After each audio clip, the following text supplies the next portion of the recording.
ॐ ज्ञानतिमिरामदस्य ज्ञानाञ्जनशलाकया चक्षुरुन्मीलितं येन तस्मै श्रीगुरवे नमः। सृष्टिस्थितिविनाशानां शक्तिभूते सनातने गुणाश्रये गुणमयी नारायणी नमोस्तुते। ओतो अर्गलास्तोत्रम् ॐ नमश्चण्डिकायै नमः। मार्कण्डेय उवाच ॐ जयत्तं देवी चामुण्डे जय भूतापहारिणि जय सर्वगत देवी कालरात्रि नमस्तुते। जयन्ति मंगला काली भद्रकाली कपालिनी दुर्गा शिवा क्षमा धात्री सहस्रोधा नमस्तुते।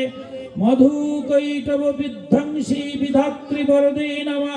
रूपं देहि जयं देहि जसु देहि दिशो जहि महिषासुर निर्नाशी भक्तानां सुखदे नमः। रूपं देहि जयं देहि जसु देहि दिशो जहि धूम्रौ नेत्रपद देवी धर्म कमर्थदायिनी।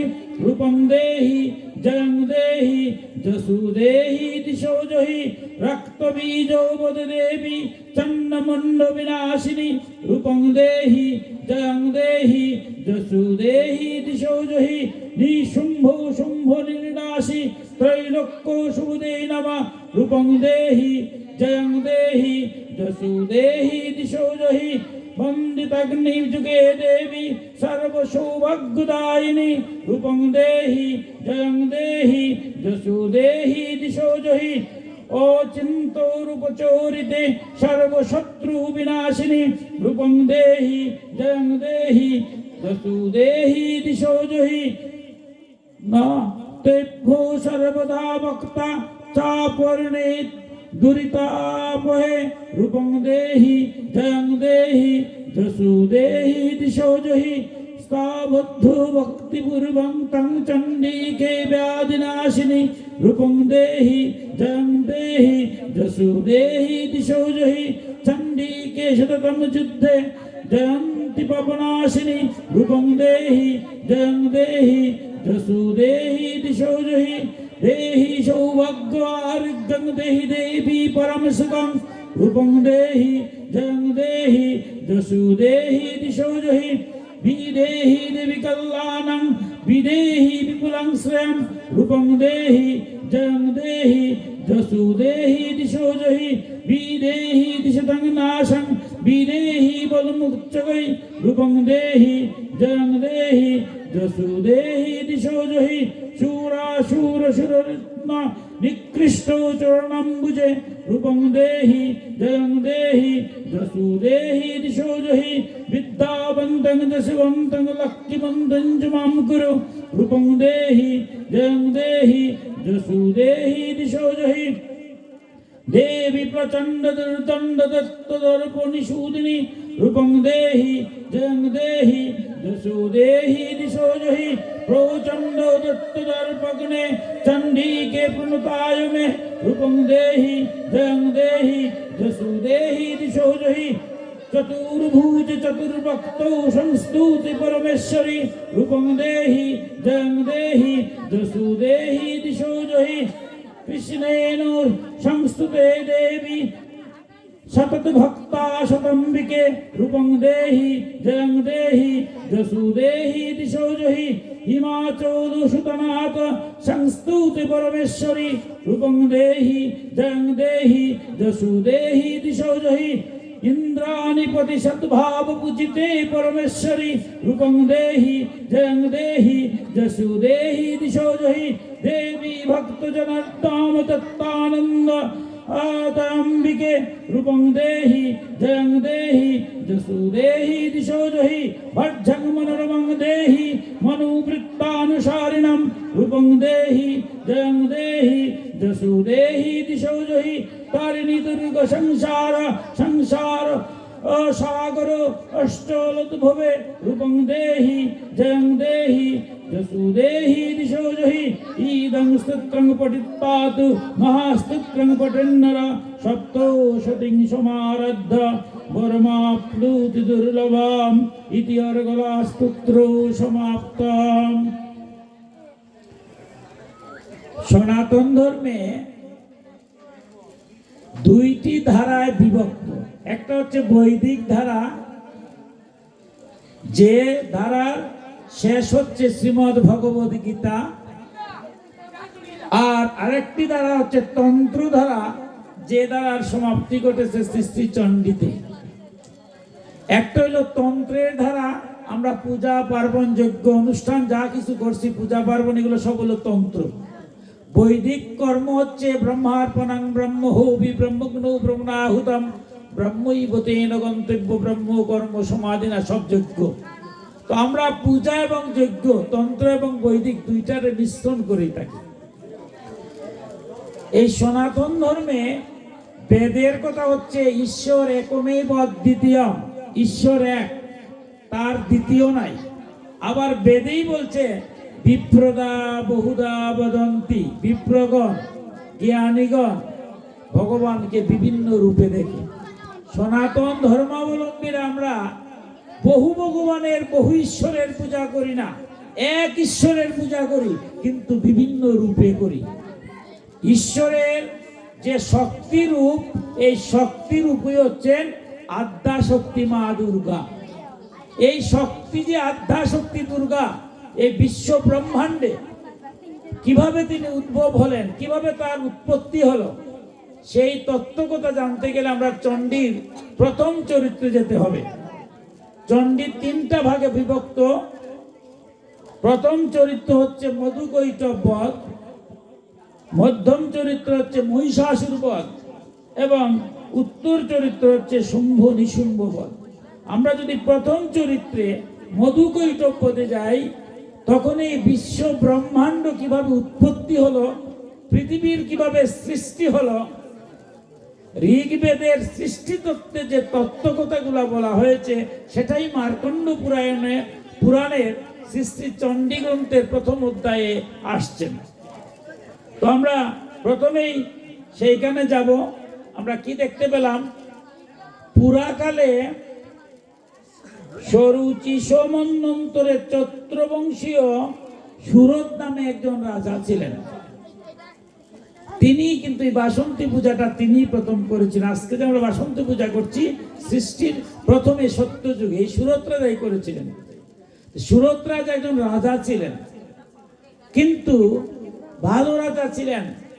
প্রজাদেরকে তিনি নিজের সন্তানের মতো দেখাশোনা করতেন, কিন্তু তার আমত্যবর্গরা অর্থাৎ মন্ত্রিমণ্ডলীরা ভালো ছিল না। তাই পার্শ্ববর্তী শত্রু যারা রাষ্ট্র আছে, তাদের দ্বারা প্ররোচিত হয়ে একদিন সিংহাসনচ্যুত হন। সিংহাসন যখন চ্যুত হয়েছেন, সিংহাসনচ্যুত হয়ে তিনি বনে চলে গিয়েছেন। শত্রুরা রাজ্য দখল করে নিয়েছে। বনে ঘুরতে ঘুরতে গিয়ে একটা আশ্রমে গেলেন, মেধস মুনির আশ্রম। সেখানে গিয়ে দেখলেন যে মেধস মুনির আশ্রমে শুধু মানুষ মুনি ঋষিরা নয়, ব্যাঘ্র, সিংহ, এইরকম হিংস্র জন্তুরাও আছে, কিন্তু কাউকে কোনো ক্ষতি করছে না, অর্থাৎ কোনো হিংসা নাই, বিদ্বেষ নাই। দেখে অবাক লাগলো, বন্য জন্তুরা পর্যন্ত মুনির মধ্যে আছে, কেন অনেক মুনি ঋষিরা আছেন। ঘুরতেছেন মেধস মুনির আশ্রম, ঘুরতে ঘুরতে খুব ভালো লাগছে যে আমি শত্রুর দ্বারা পরাজিত হয়ে হিংসা, নিন্দায়, বিদ্বেষে আজ আমি রাজ্যচ্যুত হলাম। এমন সময় আরেকজন লোকের সাথে দেখা হলো, পরিচয় হলো। উনার নাম ছিল সমাধি বৈশ্য। জিজ্ঞাসা করলেন, ভাই তুমি কোথা থেকে আসছো? সুরত রাজা বললেন, আমি রাজ্যের প্রজাদেরকে আমি নিজের সন্তানের মতো ভালোবাসতাম, কিন্তু সেই প্রজারা, মন্ত্রীরা মিলে পার্শ্ববর্তী দুষ্টদের নিয়ে আমাকে রাজ্যচ্যুত করেছে। কিন্তু আমি যখন রাজ্যচ্যুত হয়ে মুনির আশ্রমে ঘুরছি, আমার প্রজাদের কথা ভুলতে পারছি না। আমার প্রজারা কি সুস্থভাবে আছে, ভালোভাবে আছে, তাদের কথা তো আমি ভুলতে পারছি না। তখন যার সাথে পরিচয় হলো সমাধিবৈশ্য, তিনি বললেন, দেখুন আমারও তো অবস্থা আপনার মতো। আমার সংসারে অত্যন্ত সুন্দর ছিল, আমি বিবাহ করেছিলাম, যাকে নিয়ে আসছিলাম সহধর্মিনী, সেও অত্যন্ত ভালো ছিল, সন্তান সন্ততি জন্ম হয়েছে। অথচ তারা যখন বড় হলো, এবার আমার কেউ দেখতে পারে না। সংসার যে জ্বালা, যে সংসারে বাবার কথা ছেলে শুনে না, এর চেয়ে অশান্তি আর সন্তান হতে পারে? যে মেয়ে বাবার কথা শুনতে চায় না, অবাধ্য, সেই সংসার কি রকম হয়? যে সংসারে স্ত্রী স্বামীকে সহ্য করতে পারছে না, এর চেয়ে দুর্ভাগা সংসারে কে আছে? সমাধিবৈশ্য বলছে, দেখো আমার পুত্র যেমন কুপুত্র, কন্যা যেমন কুকন্যা, ঠিক আমার সহধর্মিণী হয়েছে উচ্ছৃঙ্খল। এই সংসারে আমি থাকতে পারি না, তাই আমি সংসার ছেড়ে এই মেধস্মণির আশ্রমে নিয়েছি। কিন্তু এখানে আসার পরে আমি তো শুধু বারবার শুধু আমার সন্তানের কথাই মনে হয়, সে কি ভালো আছে, আমার সাথে দুর্ব্যবহার করুক কিন্তু সে কি ভালো আছে, আমার স্ত্রী আমার সাথে দুর্ব্যবহার করুক সে কি ভালো আছে। যাদের দ্বারা বিতাড়িত হয়ে আমি এখানে আসলাম, অথচ আমি এসে তাদেরকে বলতে পারছি না। দুইজনে কথা বলে এবার দুইজনে বলছে যে এর কারণটা কিটা জানার জন্য আমরা এক কাজ করো, কোথায় যাই, যে এই আশ্রমের যিনি ঋষি আছেন সেই ঋষির কাছে আমরা যাই, মেধস্মণির কাছে। উনি কি বলেন আমরা একটু দেখি যে কেন আমাদের এই অবস্থা হলো। তারা দুইজন যখন গেলেন, যাওয়ার পরে মেধস্মণি বলছেন, দেখো আমার আশ্রমে অনেক মুনিরা আছে, জন্তুরাও আছে, কিন্তু আমাদের এখানে কোনো হিংসা নাই, বিদ্বেষ নাই, কারণ মহামায়া আদ্যাশক্তির কৃপা হয়েছে। তোমার রাজ্যে আদ্যাশক্তির কৃপা নাই। সুরতকে বলছেন, তোমার রাজ্যে ভগবতীর যদি সেই কৃপা না থাকে, সমাধিবৈশ্যকে যে বললো যে তোমার পরিবারের যে অশান্তি, এটার কারণ হলো একমাত্র মহামায়া তোমার উপর সন্তুষ্ট নয়।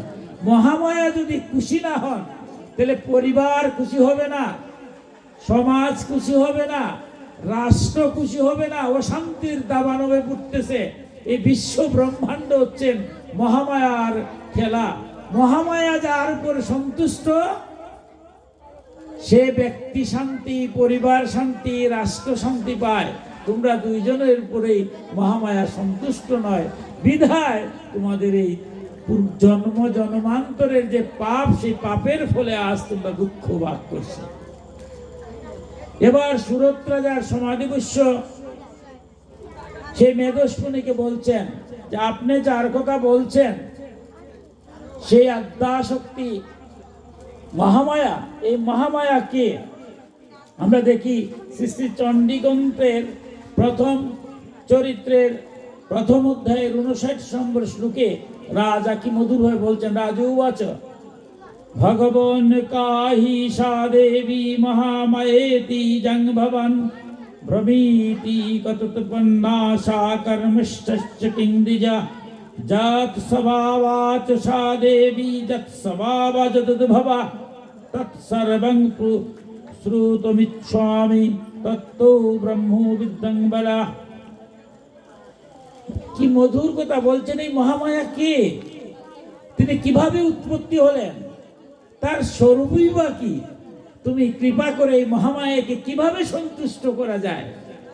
জগৎ সংসারে যদি আমি সুখী হতে চাই, এই সংসারে আমরা জন্ম নিয়েছি, দুর্লভ মানব জন্ম।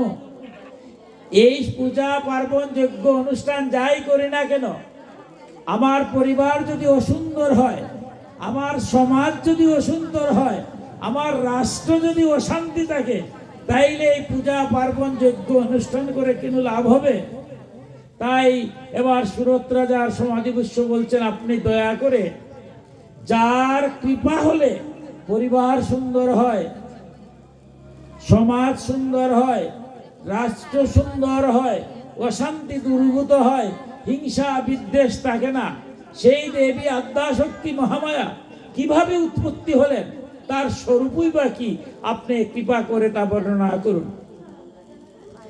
এবার মেধস্মণি বলছেন, দেখো তার প্রথম উৎপত্তি কিভাবে হয়েছে, তিনি জগৎ জননী, আমার আদ্যাশক্তিকে বলছে না, জগৎ জননী, সমস্ত জগতের বিশ্ব ব্রহ্মাণ্ডের জননী হচ্ছেন তিনি, জগৎ জননী। তিনি নিত্যা, যিনি নিত্যা, তার তো জন্মও নাই, তার মৃত্যুও নাই। তাইলে তিনি কিভাবে আবির্ভূত হন? যখনই দেবকুলে কোনো সমস্যা হয়েছে তখন দেবীর আবির্ভূত হয়েছে, অথবা মর্ত্যলোকে যদি কোনো মানুষ তাকে প্রাণ করে ডাকতে পারে তখন তার আবির্ভাব হয়। উনি প্রথম কিভাবে আবির্ভূত হলেন বলছেন, হে রাজা, তোমাকে সেটা বলছি। এই বিশ্ব ব্রহ্মাণ্ড যখন সৃষ্টি হবে, পরমেশ্বর যিনি ভগবান, সমস্ত বিশ্ব ব্রহ্মাণ্ড জলমগ্ন, কোনো জীব নাই, কোনো দেবতাও নাই, কে আছেন? স্বয়ং শ্রী হরি। আমরা লিখি হরি বলি, হরি যখন বলি তখন আর কোনো দেব দেবী নাই, কেউ নাই। হরি যখন বিশ্ব ব্রহ্মাণ্ড জগৎ সৃষ্টি করবেন তখন জলের মাঝে তিনি শায়িত হয়েছেন। জলের নাম আরেকটা হচ্ছে নারর মধ্যে শায়িত, তাই তার নাম হচ্ছেন নারায়ণ। এই নারায়ণ থেকে ব্রহ্মা, বিষ্ণু এবং মহেশ্বর, পরে আস্তে আস্তে দেবতারা সৃষ্টি হয়েছে, মনুষ্য সৃষ্টি হয়েছে। যখন জলের মধ্যে শায়িত তখন তার নাভি কমল থেকে সৃষ্টি হয়েছেন ব্রহ্মা, যিনি আমাদের সৃষ্টি করেছেন। তার আত্মাস্বরূপ শিব, বিষ্ণুর আত্মাস্বরূপ হচ্ছেন শিব। তার কর্ণমূল থেকে দুইটা দৈত্য সৃষ্টি হয়েছে। দুইটা দত্ত কি? দুইটা দত্ত হচ্ছে মধু কৈটব, ভয়ঙ্কর দুইটা দত্ত। সমস্ত বিশ্ব ব্রহ্মাণ্ড জলমগ্ন, জলের মধ্যে দুইটা কর্ণমূল থেকে হয়েছে কি দুইটা দৈত্য, বিশাল আকৃতির দত্ত। এই দত্ত দুইটি ব্রহ্মাকে হত্যা করার জন্য উদ্যত হয়েছে। ব্রহ্মা এই দৈত্যদের সাথে যুদ্ধে পারছেন না, ভয়ঙ্কর যুদ্ধা। তখন কি করবেন? তখন তিনি বিষ্ণু শায়িত, তো বিষ্ণু শায়িত অবস্থায় আছেন, অর্থাৎ জলের মধ্যে তিনি ঘুমিয়ে আছেন।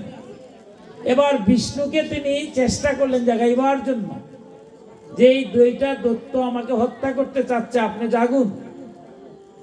এই বিশ্ব ব্রহ্মাণ্ডের অধিপতি যিনি বিষ্ণু, তিনি যদি জাগেন তাইলে তো ব্রহ্মা রক্ষা পাবেন, সমস্ত কিছু তো তার দ্বারাই। তিনি পরমাত্মা, সৃষ্টির জন্য তিনি একই অংশ কয়েক অংশে বিভক্ত হয়েছেন।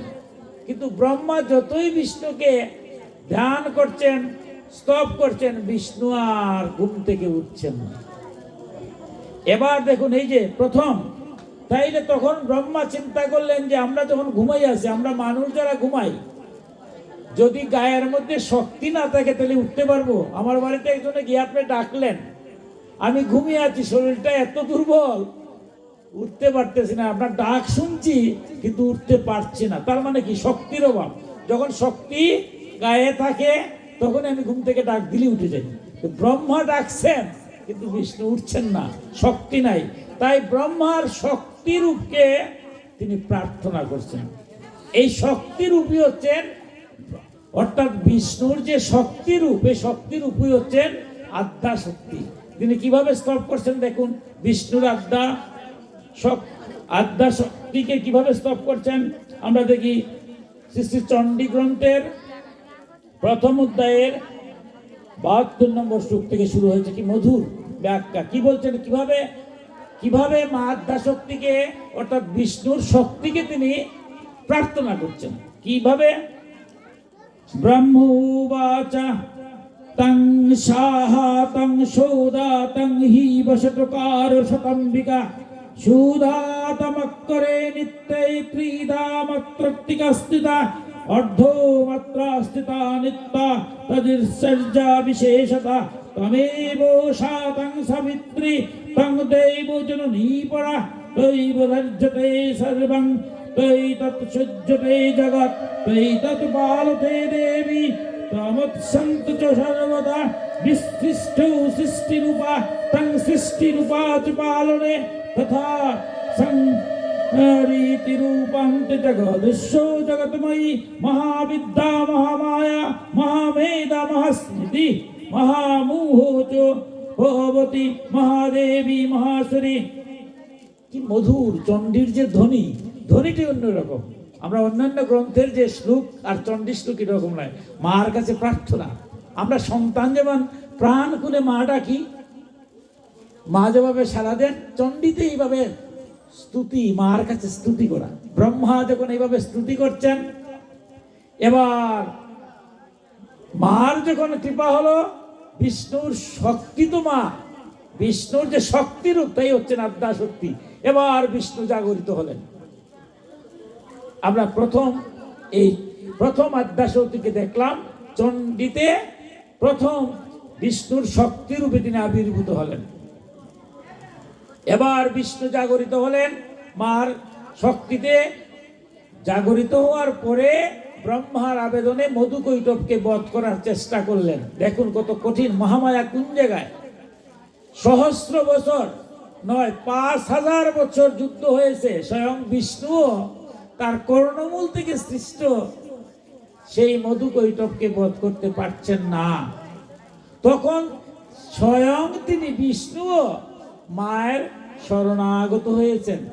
যেমনে না বিষ্ণু তার শক্তি রূপে শরণাগত হয়েছেন, মহামায়া, মায়ার প্রভাব। এই সংসারে যে আমরা আছি, মায়ার বন্ধন, ভগবানকে রাখতে পারি না।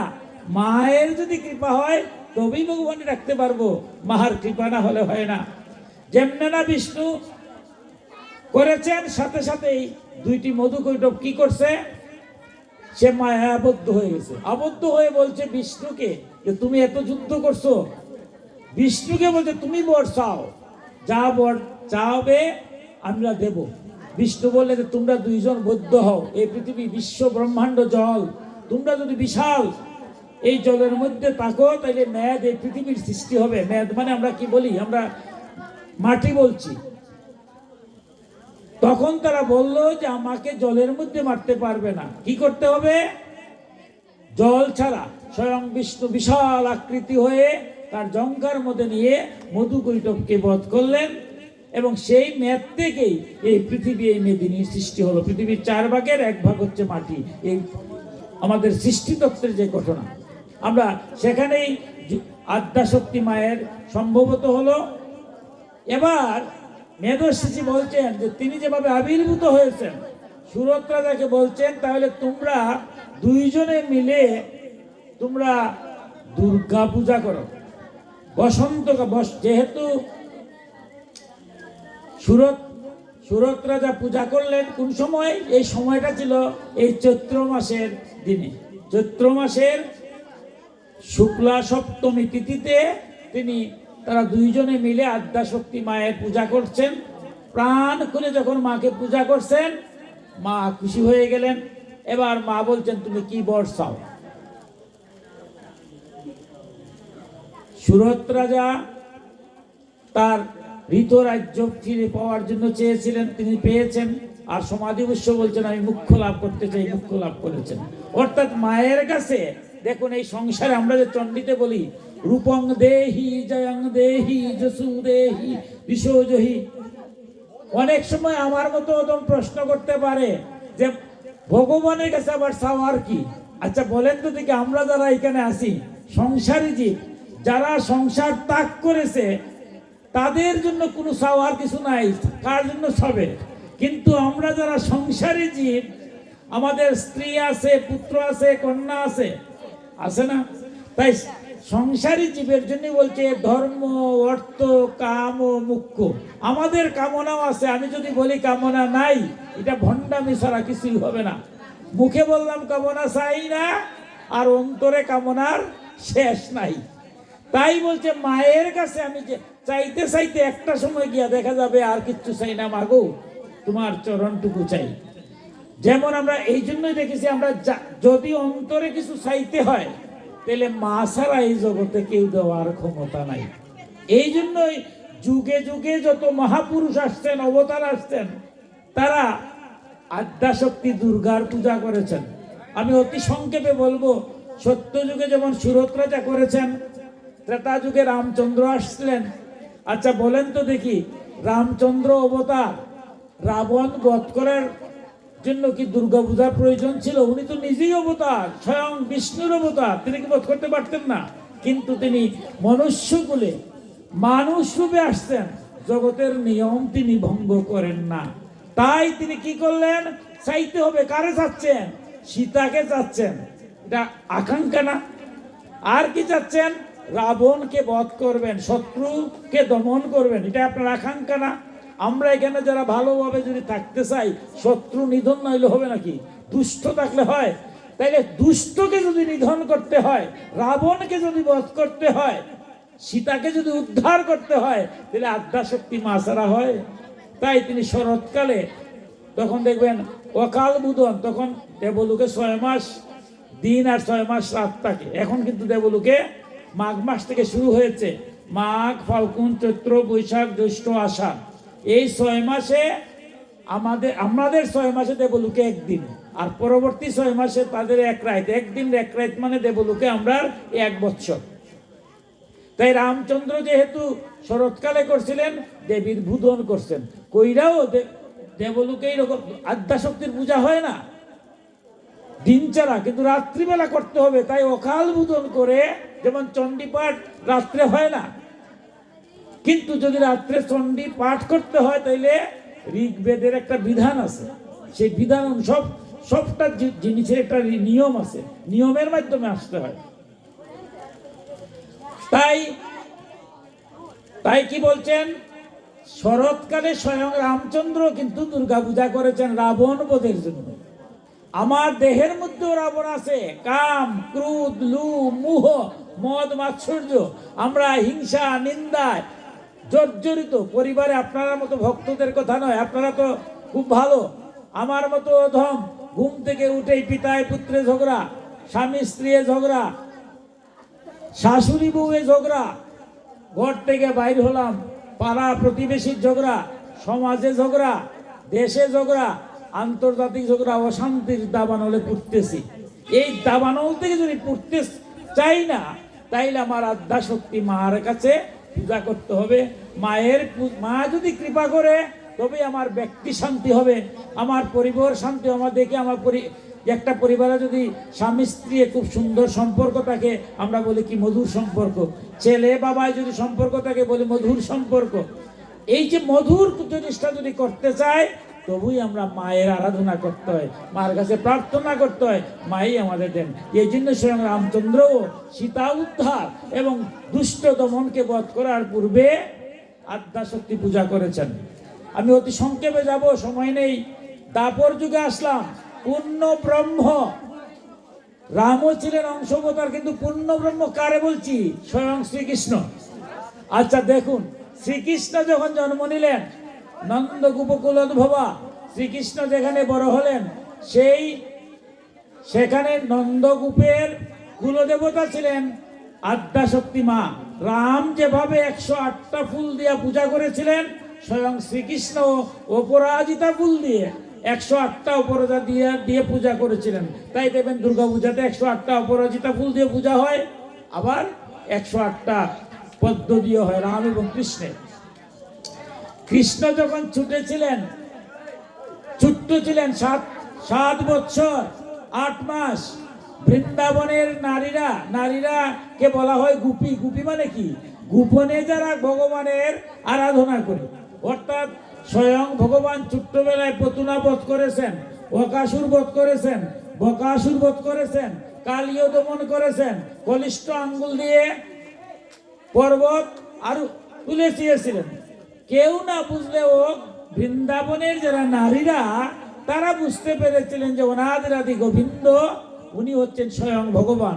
তাই তারা কি করেছিলেন, যে ভগবান তো আমরা সবার হৃদয়ে আছেন, সবার ভিতরে আছেন না, ভগবান যদি আমার ভিতরে থাকতেন না তা আমি কেন থাকতে পারতাম?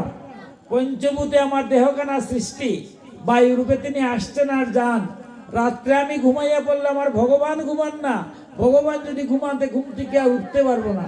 আর ঘুম থেকে যদি উঠতে না পারি, আমরা কি বলি, শেষ নিঃশ্বাস থাক, আমার কেউ নাম ধরেও বলবে না, বলবে লাশ, বলে না, পঞ্চভূতে আবার দাও হয়ে যাবে।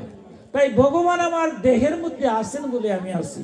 বৃন্দাবনের গোপীরা বুঝেছিল যে আমরা সতী নারী কেন, আমার স্বামী আছেন, স্বামীর ভিতরে কে আছে? ভগবান আছে। ভগবান চলে গেলেই তো আমরা মৃত। তাই জগতের যিনি জগৎপতি, তিনি সবার মধ্যে আছেন। তার যদি কৃপা পাইতে পারি তাহলে তো এই সংসারে আমাদের মধুর হবে। তাই তারা কি করেছিলেন, কার্তিক মাসে আমরা 1 মাস কি করেছিল তারা, এই দেখুন, তারা তাদের আকাঙ্ক্ষা কি আকাঙ্ক্ষা, স্বয়ং ভগবান কৃষ্ণকে, জগৎপতিকে তারা প্রতিরূপে সেবা করবে। তারা ভগবান কৃষ্ণ ছোট্ট ছিলেন, 8 বছর 7 মাস, তারা তাদেরকে নিয়ে নৃত্য করবে। তাদের আকাঙ্ক্ষা যে ভগবান তো তিনি সবার নৃত্য করবেন, তিনি জগতের স্বামী। তাদের যখন আকাঙ্ক্ষা হলো, এই আকাঙ্ক্ষা পূরণ করবে কে? গোপীরা ভগবানকে পাওয়া কে তো সুজা। এই ভাগবতে দেখবেন, ভাগবতের মাঝে বর্ণনা আছে, এই গোপীরা তখন আবার কি করলো, এই আদ্যা শক্তি মায়ের পূজা করলো, কাত্যায়নীর ভদ্রকালী রূপে। তিনি এক এক সময় এক এক রূপ হন, কাত্যায়নী, ভদ্রকালী, কালী, বিভিন্ন রূপে। তাই তারা বৃন্দাবনের 1 মাস যমুনার তীরে এই আদ্যা শক্তিকে পূজা করছে। এই যে আমরা কার্তিক মাসে মঙ্গলা করি, আসল ঘটনাটা কি, 1 মাস কাত্যায়নীর পূজা করছেন। করার পরে মা সন্তুষ্ট হয়ে বলছেন, আগামী রাস পূর্ণিমা তিথিতে সেই জগৎপতিকে নিয়ে তোমরা প্রতিরূপে নৃত্য করবে, আমরা যেটা রাসলীলা করি। স্বয়ং ভগবান নিজে বলছেন, আমি নিজেও জানি না, মহামায়া যেভাবে আমারে নাচিয়েছেন, আমিও প্রত্যেক গোপীর সাথে একজন কৃষ্ণ হয়ে রাসলীলা করেছেন। তাহলে ভগবান কৃষ্ণকে যদি পাইতে হয়, তবু আমার আদ্যা শক্তির কৃপা ভিন্ন গোপীরাই পাই নাই, আমরা কি পাবো? তাই কৃষ্ণকে যদি পাইতে হয়, জগৎপতিকে, তবু আদ্যা শক্তিকে পূজা করতে হয়। তাই বৃন্দাবনে যারা গেছেন দেখবেন কাত্যায়নী মন্দির আছে, সেই মন্দিরে প্রণাম করি ভগবান কৃষ্ণকে প্রণাম করতে হয়। তাই গোপীরাও রাসলীলা করেছে মায়ের কৃপায়, মাকে আরাধনা করে। শুধু তাই নয়, কুরুক্ষেত্র যুদ্ধে স্বয়ং ভগবান অর্জুনকে নিয়ে কুরুক্ষেত্র যুগে ঢুকেছেন, আমরা গীতা পেয়েছি। কিন্তু গীতার আগে আবার দুর্গা পূজা হয়েছে, কারণ গীতা গ্রন্থ কেনা কোথা থেকে আসছে? মহাভারত থেকে আসছে। মহাভারত থেকে আসছে না? তো মহাভারতের অংশটাই হচ্ছে গীতা। যখন স্বয়ং শ্রীকৃষ্ণ অর্জুনকে নিয়ে কুরুক্ষেত্র যুদ্ধে প্রবেশ করলেন, প্রবেশ করেই বললেন, অর্জুন, অর্জুন কি করবে? অরাতিগণ দুষ্টদেরকে বধ করবে, দুর্যোধনাদের বধ করবে না, যারা দ্রৌপদীর বস্ত্র হরণ করে ফেলছিল, এইরকম অন্যায় অত্যাচার অবিচারে জর্জরিত সেই দুর্যোধন সহ যারা অন্যায়কারী, তাদেরকে বধ করবে আর রাজ্য পাবে। আশা নাই? আশা আছে তো, আশা না তাহলে যুদ্ধ করতেন যুদ্ধ। তাই স্বয়ং ভগবান শ্রীকৃষ্ণ কুরুক্ষেত্র যুদ্ধে অর্জুনকে বলছেন, হে অর্জুন, তুমি অরাতিগণকে, অসুরদেরকে বধ করবে আর তুমি রাজ্য পাবে। তাই এই কুরুক্ষেত্র যুদ্ধে প্রথমেই তুমি আদ্যা শক্তি মায়ের পূজা করতে হবে। তাই ভগবান শ্রীকৃষ্ণের কথা শুনিয়া রথ থেকে নেমে, এটা আমরা মহাভারতের বিশ্ব পর্বের 23 নম্বর অধ্যায়ের 2 থেকে শুরু হয়েছে। কি মধুর কথাগুলা, যে গীতার ঠিক গীতার আগ মুহূর্তে এই কুরুক্ষেত্র যুদ্ধেও আপনারা যারা ভক্তজন আজ আদ্যা শক্তি মায়ের পূজা করছেন, অর্জুনও পূজা করছেন। কি মন্ত্রে পূজা করছেন? স্বয়ং ভগবান বলে দিচ্ছেন আর অর্জুন বলছেন। কি মন্ত্রে দেখুন, কুরুক্ষেত্র যুদ্ধে স্বয়ং অর্জুন কি মন্ত্র বলছেন?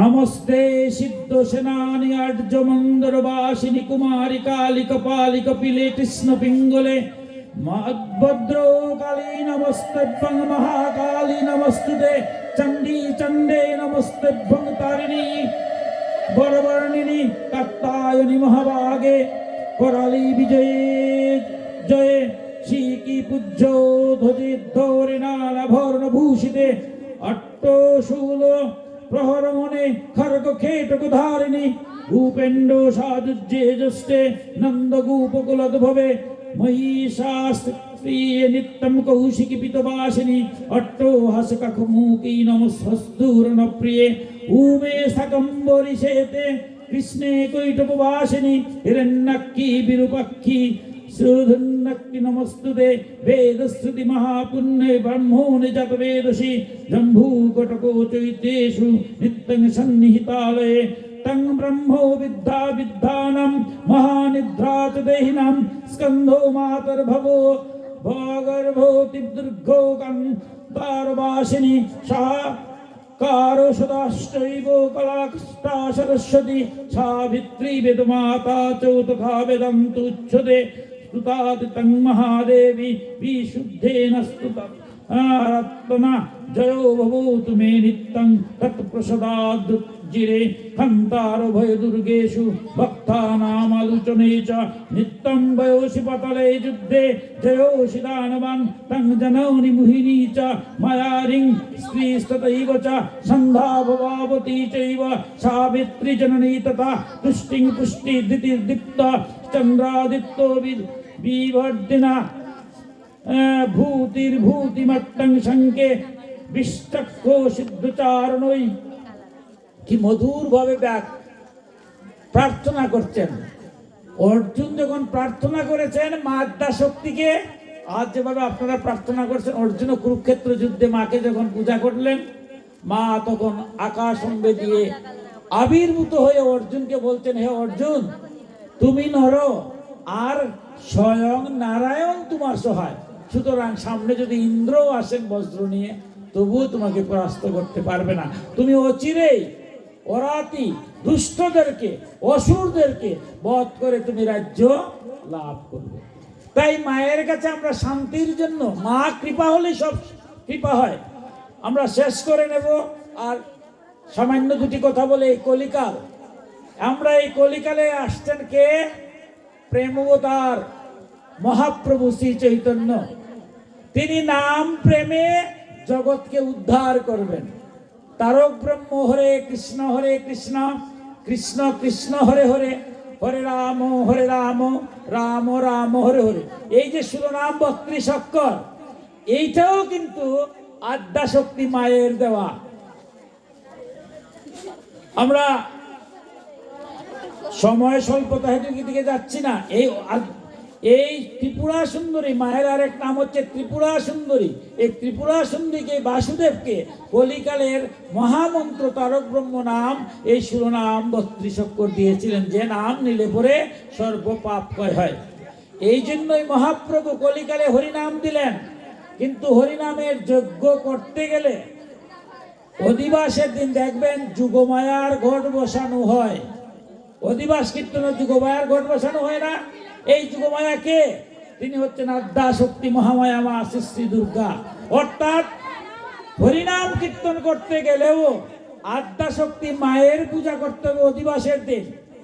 মায়ের পূজা না করে হরিনাম সংকীর্তন করা যাবে না, শাস্ত্র বিরুদ্ধ হবে। গীতায় বলছেন, হে অর্জুন শাস্ত্র বিরুদ্ধ কোনো কর্ম করো না, কোনো কর্ম পরিবার আগে শাস্ত্র জানো, জানিয়া শাস্ত্রে অনুযায়ী কর্মে প্রবৃত্ত হও।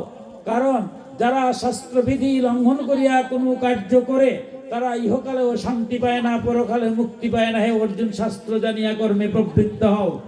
আমার মহাপ্রভু পতিত পাবন হরি, তিনিও কিন্তু নিয়ম ভাঙলেন না। তিনি হরিনাম সংকীর্তনের আগের দিন আমার দুর্গা পূজা করতে হবে। দেখবেন সিঁদুর দেওয়া হয় ঘটের মধ্যে, কাপড় দেওয়া হয়, কাপড় দেওয়া হয় না? কার পূজা হয়? যুগমায়া কে?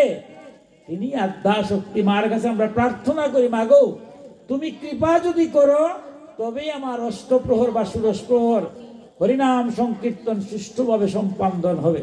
তাই মার কৃপা ভিন্ন কিছুই হয় না। তাই মহাপ্রভুর কি মধুরভাবে আদ্যা শক্তির মায়ের প্রার্থনা করেছেন। আমি এই প্রার্থনার মধ্য দিয়ে আমার বক্তব্য শেষ করে নেব। যে এই যুগবতার স্বয়ং গৌরাঙ্গ মহাপ্রভু শ্রী চৈতন্য হরিনাম সংকীর্তনের আগের দিন যুগমায়ার ঘট বসিয়ে যে পূজা করি, সেই বৃন্দাবন দাস ঠাকুর রচিত চৈতন্য ভাগবতে স্বয়ং মহাপ্রভু আদ্যাশক্তির প্রার্থনা কিভাবে করেছেন, সেই প্রার্থনার মধ্যে প্রার্থনাটা শুনবেন কি মধুর ভাবে মহাপ্রভু কিভাবে মাকে প্রার্থনা করেছেন। জয় জয় জগৎ জননী মহামায়া, দুঃখিত জীবের দেহ চরণের ছায়া। জয় জয় অনন্ত ব্রহ্মাণ্ড কুটেশ্বরী, তুমি যুগে যুগে ধর্ম রাখো অবতরী। ব্রহ্মা বিষ্ণু মহেশ্বরে তোমার মহিমা, বলিতে না পারে অন্যে কে দিবেক সীমা। জগৎ স্বরূপ তুমি, তুমি সর্বশক্তি, তুমি শ্রদ্ধা দয়া লজ্জা, তুমি বিষ্ণু ভক্তি। তোমার মায়ায় মগ্ন সকল সংসার, তুমি না রাখিলে মাতা কে রাখিবে আর। সবার উদ্ধার লাগি তোমার প্রকাশ, দুঃখিত জীবের মাতা কর নিজ দাস। ব্রহ্মাদির বন্ধ তুমি সর্বভূত বুদ্ধি, তোমা সঙ্গ রইলে সর্ব মন্ত্রাদির শুদ্ধি। এই মতো স্তুতি করে সকল মুহান্ত, বড় মুখে মহাপ্রভু শুনো এ নিতান্ত। শিখ মহাপ্রভু যেভাবে আমাদের মা শক্তিকে যেভাবে প্রণাম করেছেন, উনি যদি কৃপা করেন প্রাণ ভরে যদি মাকে আমরা এই কালকে থেকে শুরু হবে সপ্তমী অষ্টমী নবমী, আমরা প্রতিদিন যেন মার কাছে অঞ্জলি দেই, মার কাছে প্রাণ খুলে যেন বলতে পারি আমরা তো জগৎ সংসারে আমার যত অসুবিধা, এই সংসারে মা ভিন্ন কাউকে বলতে পারি না। এই জগতে মা ছাড়া কাউকে বলি, আর ইনি হচ্ছেন জগৎ মাতা। আমারও যেমন মা, আমার মারও মায়ের লেগে তিনি জগৎ মাতা। তাই জগৎ মাকে যদি আমরা, উনি ভক্তির দ্বারা, মহাপ্রভু কি বলছেন, ভক্তা দিন তিনি, ভক্তি ভরে যদি মাকে একটু পুষ্পাঞ্জলি দেই, মাকে যদি প্রাণ খুলে একটু ডাকি, আর মার যদি কৃপা হয়ে যায়, তবে এই জগৎ সংসারে আমরা কেউ আরো শান্তি থাকবো। আমরা চাইতো যে একদিন আসি, এই কদিন যেন সবাই স্ত্রী পুত্র কন্যা সমাজ রাষ্ট্র নিয়ে সবাই যাতে শান্তিতে থাকি, আমাদের মধ্যে যেন হানাহানি হয় না, আমাদের মধ্যে যেন কাটাকাটি হয় না, আমাদের মধ্যে যেন ঝগড়া বিবাদ হয় না। আমার দেহের মধ্যে যে কাম ক্রোধ লোভ মোহ মদ এবং মাৎসর্য আছে, সেই সর্বরিপু দূরীভূত হবে যদি মায়ের কৃপা হয়। মার কৃপা হলে সব সম্ভব। দেখুন আজ এখানে আসলাম, পুণ্য স্থান, মাকে প্রণাম করলাম।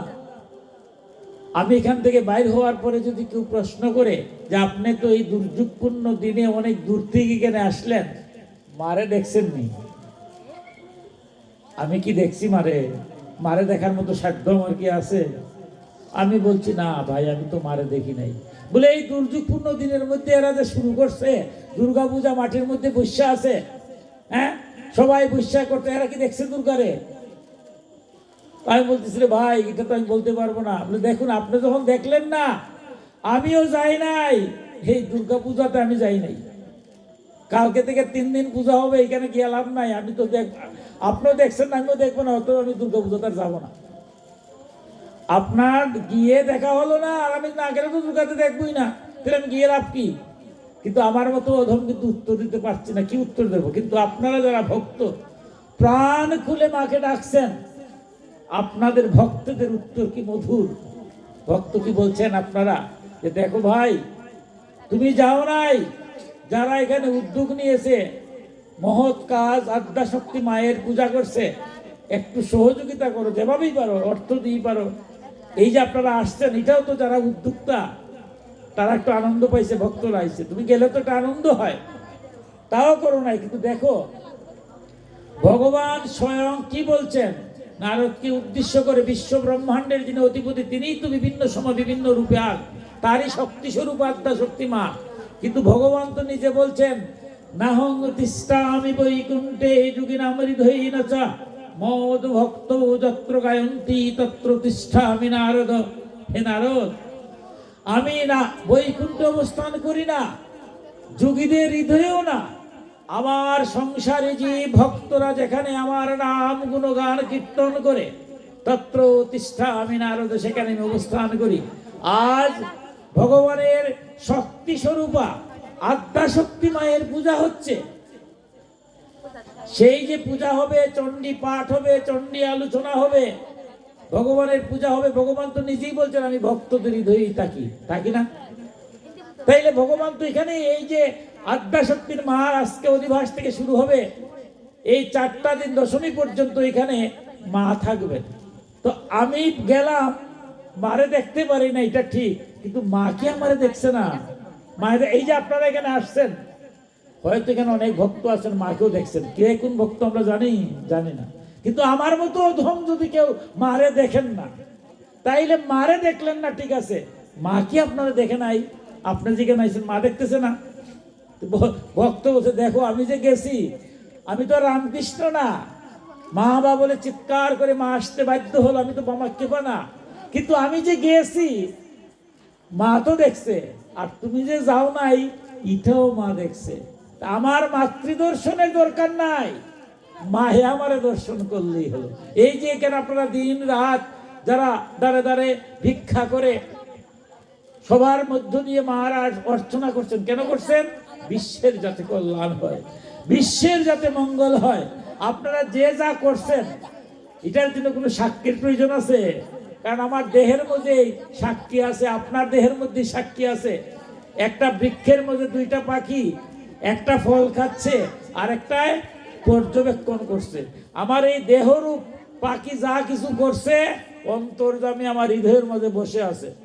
আমার মধ্যে হিংসা আছে না বিদ্বেষ আছে, আপনারা কেউ বলতে না পারলেও আমার ভিতর যিনি বসে আছে উনি কি আমার ভিতরে হিংসা না বিদ্বেষ না ভগবানের ডাকছি না সব কি জানে না? তাই ভক্ত বলছে দেখো আমার অন্তরে কি আছে না আছে সব তো জগৎ জননী জানে না?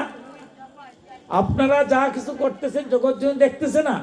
তাই আমি সেই স্তরে না যেতে পারি, তাকে সাক্ষাৎ না দেখতে পারি, কিন্তু উনি জগৎ জননী, উনি তো সব দেখতেছে। আমরা যদি প্রাণ খুলে মাকে একটু ডাকি, এই 4টা দিন যারা আয়োজন করেছেন এরা পুণ্যবান। এই কলিকালে মায়ের আরাধনা করা সাধারণ জিনিস নয়। যারা করছেন মনে হতে পারে এরা সাধারণ মানুষ, কিন্তু সাধারণ নয়। ভাগবতে বলছে জন্ম জন্মান্তরের, এক জন্ম নয়, 84 লক্ষ জন্ম আমাদের হয়, 4 লক্ষবার শুধু মানব জন্ম। সেই দুর্লভ মানব জন্মের মধ্যে যারা অনেক জন্মান্তরের পুণ্যবান, তারা এই কলিকালে ভগবানের নাম গুণকীর্তন। তাই আজ যারা আদ্যা শক্তি মায়ের আয়োজন করেছেন, উদ্যোক্তা যারা, এরা অনেক পুণ্যবান। সেই পুণ্যবান আয়োজন করেছেন, আপনারা যারাই সবাই তাদের সাথে অংশগ্রহণ করে মায়ের কাছে প্রার্থনা করি, সবাই মিলে যদি করি, সবার আমার মধ্যে আমার মতো অধম থাকতে পারে, কিন্তু কে কোন ভক্ত তো আমরা জানি না, কার ডাক শুনবে। তাই আমরা সর্বজনীন পূজা করি, সব এখানে আসবে, কে কোন ভক্ত জানি না, যার ডাকে মা সন্তুষ্ট হয়ে যাবে। তাই মাকে আমরা সবাই মিলে প্রাণ খুলে এই কয়টা দিন আধ্যাত্মিক ভাব নিয়ে মার কাছে প্রার্থনা করব। মা জগৎজননী, মা যেন সবার মঙ্গল করেন, সবার কল্যাণ করেন। আর মায়ের আশীর্বাদ যারা পাবেন তারা জীবনটা হয়ে যাবে ধন্য, শান্তিময়। মা যেন সবাইকে শান্তিময় করেন, এই মায়ের রাতুল চরণে প্রার্থনা জানিয়ে আমার চণ্ডী আলোচনার এখানে বিশ্রাম নিলাম। সর্বমঙ্গল মঙ্গলে শিবে সর্বার্থ সাধিকে শরণ্যে স্তম্ভকে গৌরী নারায়ণী নমস্তুতে। শরণাগত দীনার্থ পরিত্রাণ পরায়ণে সর্বশক্তি হরে দেবী নারায়ণী নমস্তুতে। সৃষ্টি স্থিতি বিনাশানাং শক্তিভূতে সনাতনে গুণাশ্রয়ে গুণময়ী নারায়ণী নমস্তুতে। যা দেবী সর্বভূতেষু মাতৃরূপেণ সংস্থিতা নমস্তস্যৈ নমস্তস্যৈ নমস্তস্যৈ নমো নমঃ। যা দেবী সর্বভূতেষু শান্তিরূপেণ সংস্থিতা নমস্তস্যৈ নমস্তস্যৈ নমস্তস্যৈ নমো নমঃ। সর্বে ভবন্তু সুখিনঃ, সর্বে সন্তু নিরাময়া, সর্বে ভদ্রাণি পশ্যন্তু, মা কশ্চিৎ দুঃখভাগ ভবেৎ। এই আদ্যা শক্তি মা এই জগতের সবার মঙ্গল করো, সবার কল্যাণ করো, কেউ যেন দুঃখ লাভ না করে, কেউ যেন কষ্ট লাভ না করে, সকলেই শান্তি লাভ করুক, সকলে শুভপথ দর্শন করুক, সবাই শান্তি লাভ করুক। ওম শান্তি, ওম শান্তি, ওম শান্তি।